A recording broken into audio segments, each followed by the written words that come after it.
Be reasonable.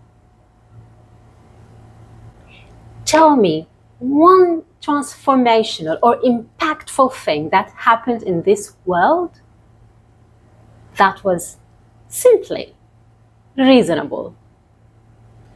So please, when you tell someone about your vision, your destination, where you're going, and they tell you, please be reasonable, thank them and walk away. Because just because they don't see it for you or for themselves, that doesn't mean it is impossible. Just look around. All the inventions, all the creations, were they reasonable at the time? Of course not. Recently, I have been listening to some conversations online by the author of the book Unreasonable Hospitality.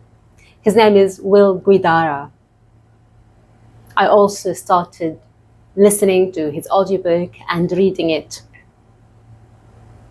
Now, hospitality hits home for me. I feel very strong about it. And I really liked certain concepts that were mentioned in the book that could also be transferred into other businesses. At the end of the day, it's service industry. Is it? Is service and hospitality the same? Stay with me. Hospitality, the true sense of hospitality, is about getting rid of the common belief that one size fits all. No, we will replace that by one size fits one. Service is not hospitality. Service is what you do. Are you a dentist? Are you an engineer? A teacher, a lecturer? Whatever that you do in the service industry, that is service. And please get that done, technically done. That is expected, the bare minimum. However, hospitality is how you make people feel. After all, it is certainly true that people will forget what you did. People will forget what you said. But people will never forget how you made them feel. And that is why, where service is black and white, hospitality is color. I recall certain interactions that I had in the past. Just last week, I have been to the immigration or passports department. And what I experienced there was one of the most exceptional services I have ever received in my life, especially from a man in uniform. My goodness. I left that office praying for that man, praying for his family, for his kids, his wife, his parents, for him to flourish and go all the way to the highest ranks.